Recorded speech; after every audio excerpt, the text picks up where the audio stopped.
My name is Michael Baker. I'm giving this presentation on congestive heart failure. Unfortunately, I'm doing it in my living room and not at work with participants as I had hoped because I won't be going back to work for a few more days because next couple shifts my crew is going out to Raleigh to compete in the hazmat competition for representing the city of Asheville. So we're doing that instead of going to work, so I won't be able to do this there, unfortunately. So due to time constraints, I have no participants. So at certain portions, I'll be just basically say I'd be handing out this and be doing that and whatever, just pretending I have them, I suppose, but they're just verbalizing what I'd like them to do. But moving forward, congestive heart failure, CHF. So we're going to be talking about the pathophysiology. We're going to be getting into that pretty deeply. Well, not that deeply. A surface level talk about it because that's going to help us identify it. It's going to help set off these red flags. You're going to remember these little things that cause it. That way, when you see it, it just makes it stand out better in your brain, to me at least, and hopefully to you as well. And then we'll be going over the bread and butter of our job, looking for the signs and symptoms, getting the assessments, your sample OPQRST, and what you're going to be asking and looking for should you suspect CHF. This is going to be the treatment that we go over. And we're going to have a little bit of participation, little questions, little back and forth discussion as to what we've learned. All right, so CHF, congestive heart failure, right? So the problem there is your heart is not pumping properly for whatever reason. Perhaps you've had a heart attack in the past. Could be a number of things, even just plaque buildup. The blood is not pumping properly. There's left-sided, there's right-sided. That's going to change the symptoms you see. We're going to go over that momentarily. But the point is the heart isn't able to properly push it all out. So that's going to cause a backup into the lungs or various parts of the body. And oftentimes, especially in older folks, is when you'll see it. It's been something that they've been had for a long time. They manage. Chances are, if they're calling us, something in particular, it's worse, right? That's one thing you always want to remember to ask is, hey, they say, I have CHF. It's like, all right, well, what made you call us today? So that's going to help them narrow down exactly what's going on to cause them to call 911. So here we've got an image of what we're looking at. Basically, we have got your enlarged heart. So the fluid is building up, and then the swollen feet and legs, very common, especially with right-sided heart failure. So that's going to, usually if they're probably sitting down, perhaps sitting up even. We'll get into why that happens momentarily. And so then where gravity takes it is most likely where you're going to see those swollen areas. So usually that's going to be the feet and the legs. And that's when you see it, you'll know it. It's pretty off-putting. And then when the lungs, you'll have that fluid buildup that you'll be able to hear. Always be sure to listen to lung sounds. You'll hear those crackles or those rails. And listen to a sample of that. So yeah, we've got a weakened heart muscle. It's not getting where it needs to be. Maybe it's still pumping. Should still be pumping some. Otherwise, you've got to start doing CPR.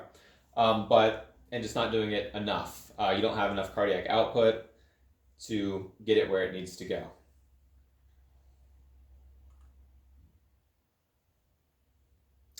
Right, so that left side is when it's going to be backing up into the lungs. So if you remember from when we discussed hearts previously, the left side pumps the blood to the rest of the body, right? And the right side pumps it into the heart. Now, if the left side's not pushing it out properly, it's going to back up back into where it came from, which is going to be back up into the lungs. So you get that pulmonary, so you're going to hear it much more in the lungs than you would in right-sided, but you'll likely still hear it either way.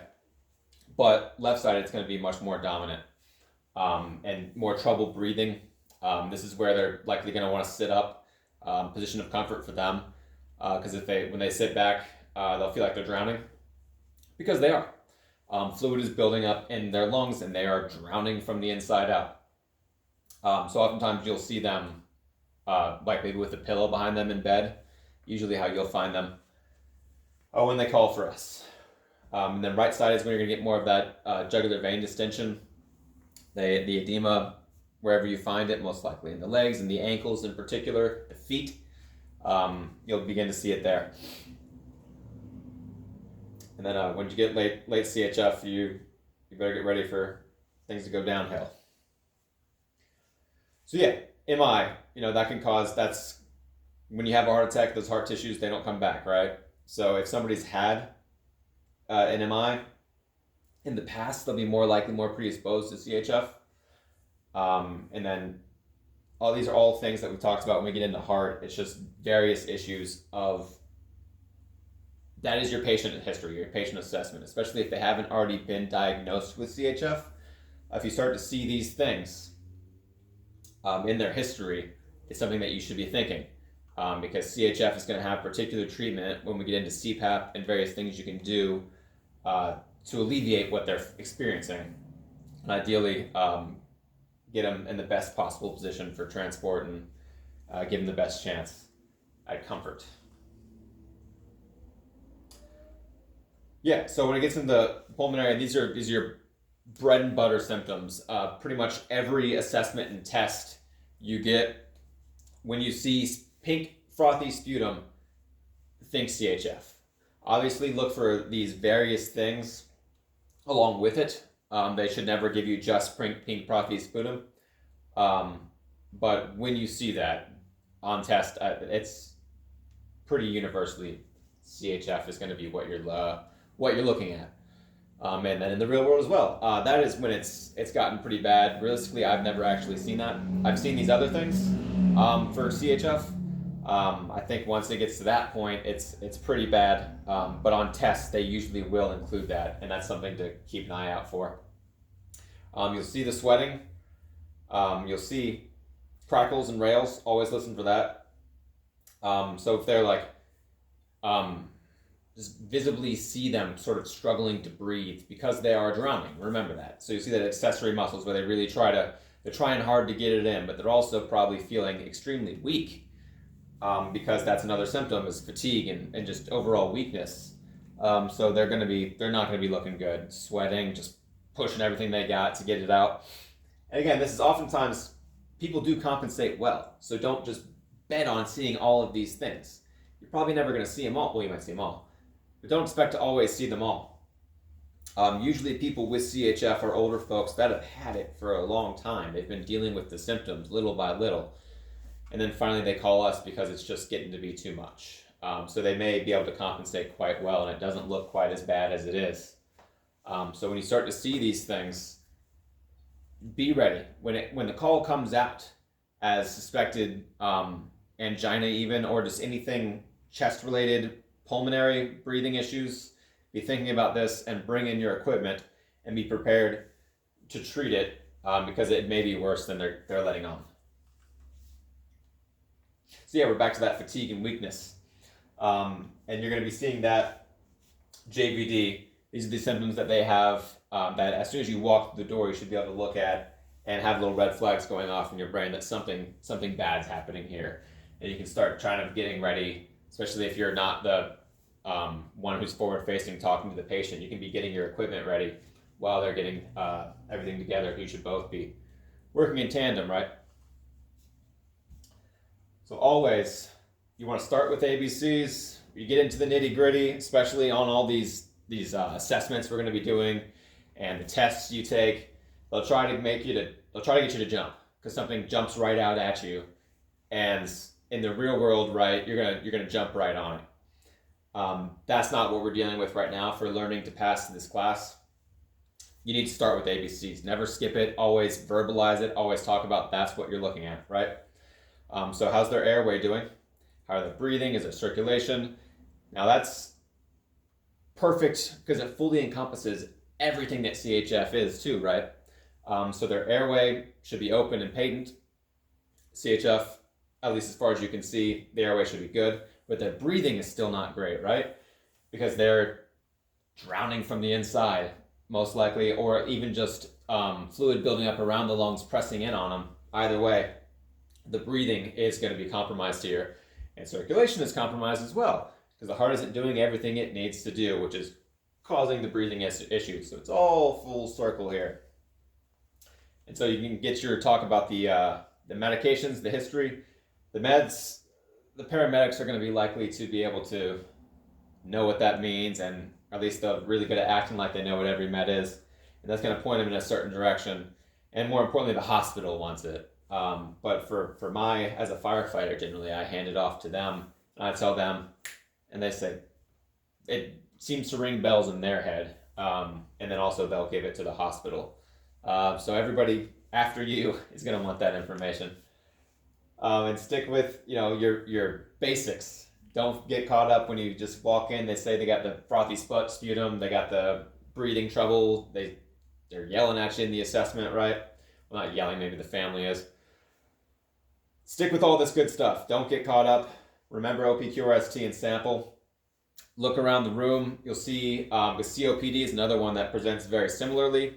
Oftentimes they are smokers, and you'll sort of get an idea that COPD is going to be a differential here. So this was supposed to do a little thing. It's not working. So you got your everything you're going to be looking for. These are your basic level vitals, right? And these are the things you'll see with CHF. You have those crackles. I've been harping on it a lot because that's a big one, and it's a real quick identifier. Just listen for those long sounds. There it is. And so might be wheezing some. You got the high heart rate, and the blood pressure it can change. Oftentimes you'll expect it to be high, but that's not definitive either way. So JVD, the edema in the legs, that's something that you'll tend to see once it's progressed.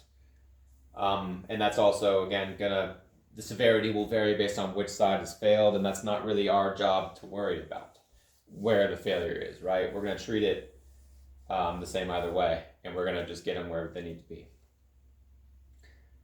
And yeah, the cyanosis, that's once it gets pretty bad. So yep, there we are, COPD. It presents a lot of the same ways. And asthma as well, you got those same things. It might look similar. Then pneumonia, you're still going to hear those crackles, right? In my triggered CHF, we're still looking at CHF, but that could be, honestly, if that's happening now, that's a big concern, or it could have been an MI from the past. But you want to be thinking that maybe this is something acute, because that's where it's bad, right? So when you get there and you start to see these things, heart stuff, you need to be ready to act quick and ready to move, because they could tank, and you don't want to just be dilly-dallying, sitting around while that happens. Right. So how are you going to position them? You can do this generally position of comfort, man. Where they want to be is their body's telling them one thing. Generally, it will be upright. So if you start to hear, anytime you really hear crackles, upright's a good place for them to be. That's something you can pick up on your own, right?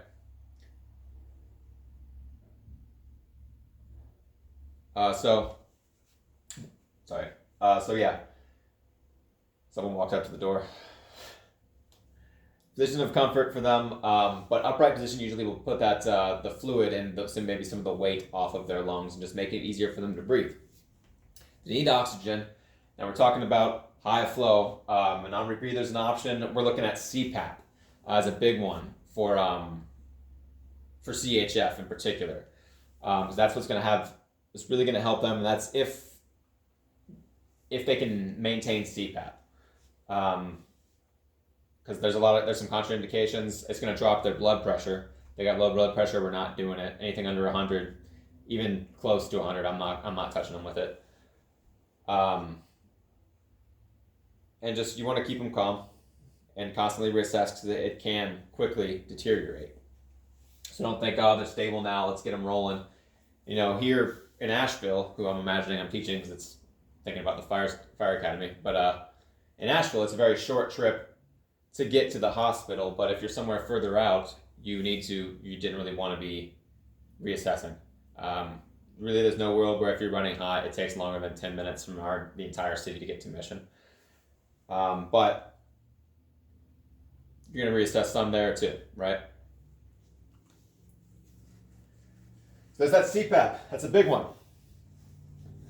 So I would likely be passing out CPAP. Shut up. Yeah, there we go. So then you're gonna nitroglycerin can help. That's one again. You're gonna have the CPAP. You have the nitroglycerin. Blood pressure. That's a big one while we're doing this. These are all dropping it, right? And as basics, you can't even get an IV, which I would generally want before I do nitroglycerin ever. It's not what you're taught, not what I was ever taught in the in EMT classes, so I don't know if I should be teaching this, but generally, I don't like to give nitroglycerin unless they have an IV. It's dangerous. If their blood pressure drops, there's nothing you can do about it at the basic level. As an advanced or a paramedic, you can get an IV in, and if it goes bad, if the blood pressure starts tanking more than expected, or if they just didn't tell you they had ED drugs, you can do something about it. It's not going to be great to dilute their blood all that much, but you can stop them from dying. So nitro and CPAP in combination especially, that's something you need to be hyper aware of, is where their blood pressure is. If it's close to that 100 point, don't do it. Just don't do it. Wait for them to be able to get an IV, or don't do it at all if it's that close. It's not that far to the hospital here. And you can do aspirin if MI is suspected.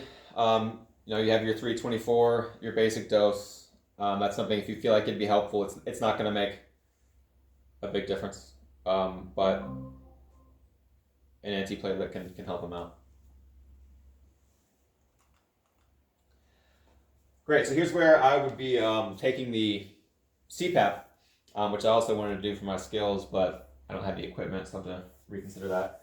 And I would, if I was at work, I'd have one that I could actually use, but have a CPAP and hand it out where we can look at it, put it on, see how it works, adjust the PEEP. That's a big one, because that's something that's really the only thing you have to do. So get the PEEP, talk about keeping the PEEP generally at 5 to start and going up as it seems necessary, and just going over the CPAP with the entire class and have them get their hands on it, maybe hopefully wake up some of the people who have started to drift off at this point. So that I'm probably 10 minutes with the class, just everyone sort of feeling it around, adjusting the PEEP while I explain the various CPAP stuff. But the PEEP valve, again, that's a big one. We recently got PEEP on the bag valve mask, so even new advanced should have some experience with PEEP valves. If they have no experience in EMT at all, they're basics, then it'll all be brand new to them. But yeah, so that's an imagined one. And we're getting back on harping on monitoring these patients, right? It can drop. BVM. So why would we do BVM instead of CPAP? There's no one here. So no one answered the question, but maybe someone would get some attention from the students. But basically, so we could BVM an unconscious patient, right? Or if their blood pressure is too low, we can BVM when we can't CPAP. The big one is if they can't maintain their airway, if their LOC is altered, or if they just won't take CPAP. It's not comfortable, right? It's pressure. Some people, it makes them feel like they're being suffocated, because it kind of does feel like that. So if they just won't take it, then BVM probably won't either. You can just do a non-rebreather at least. But something to consider, real world stuff. But for the test, for the most part, your answer for why you would do that instead of CPAP is altered LOC or low blood pressure. And here's back to where should be next actually. Yeah. Oh.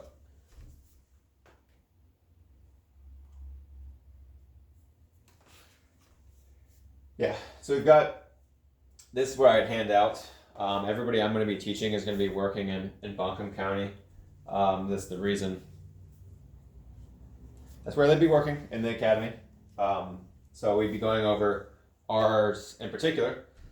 I think I did this backwards, but some of the pearls that are on the back of the protocols, which I would hand out for every student to look over while we go over it.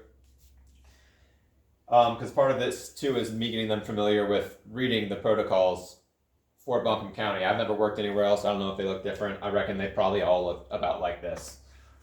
But I love going over them, especially for my first couple years online.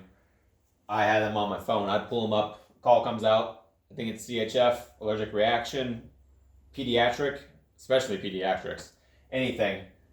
Pull up the protocols and sort of just go over, remember all this, so I look like I know what I'm talking about by the time we get on scene, and I look really impressive, and I don't look stupid.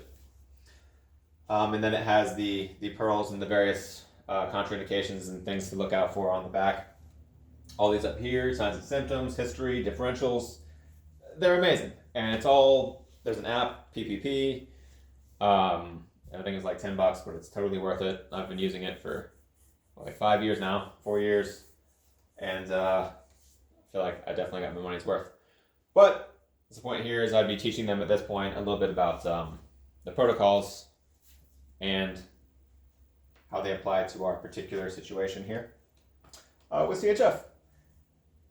Paramedic stuff, don't worry about that, all that good stuff, Yeah, so here's the big ones, right?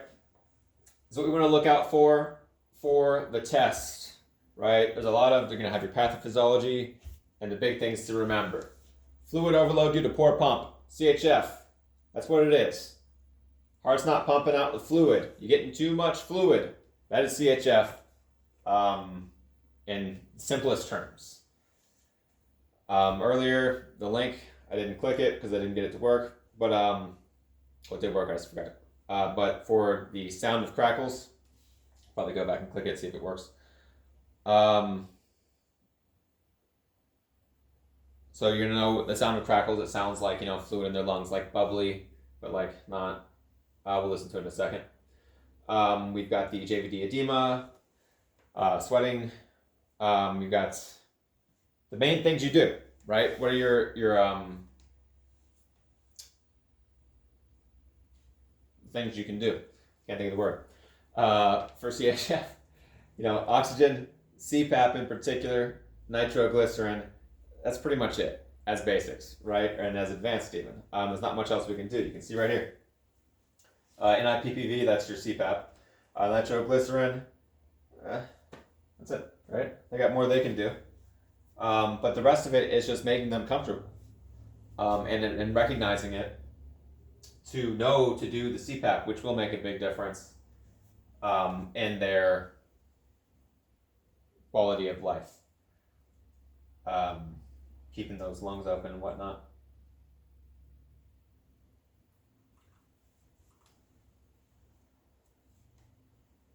So yeah, I need to separate the answers from the questions. I'm not good with this, but so what's the most common symptom of left-sided CHF? You're gonna have that shortness of breath and have trouble breathing. It's a big one. So yeah, sitting upright, that's where they like to be and where you want to put them if they're not and they don't struggle with that, right? Generally, let them go where they want to be. But they're probably going to want to be there and they might not know it. But they probably do. Crackles, or rails as they used to be called. It's the bubbly sound. That's what you're going to hear in their lungs. Right? Blood pressure is too hot or too low. Or if they've used an ED medication. Should have gone over that with your when we went over the basic drugs that you'd be able to use. But remember that.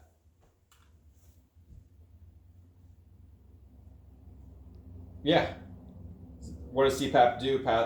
It's going to push the fluid out of the alveoli, and it just it keeps the lungs open, so it's positive pressure. It keeps everything open, and it pushes out the alveoli to help with oxygenation. There we go.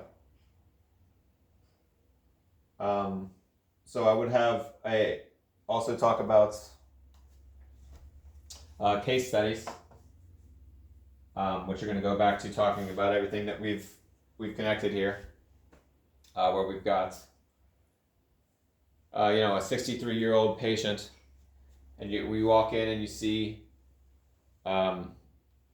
edema, and they are sitting upright with a couple of blankets behind them, and seem to be just sort of struggling to breathe. What do you do? So I would talk to the class about that, separate them, and grab everybody in groups to go over this. And so basically they just all be, it's pretty straightforward, but I think it's just good for them to each say it themselves, because it's going to be everything that I just said, right? We're harping on the same topic, CHF. So there's no curveballs there. But then as the patient, you can mention, I took ED drugs, whatever, and make sure that these students adjust. Again, I really wish I had participants so I could act that out and actually do it. But due to time constraints, I wouldn't be able to have that till next week, and it is what it is.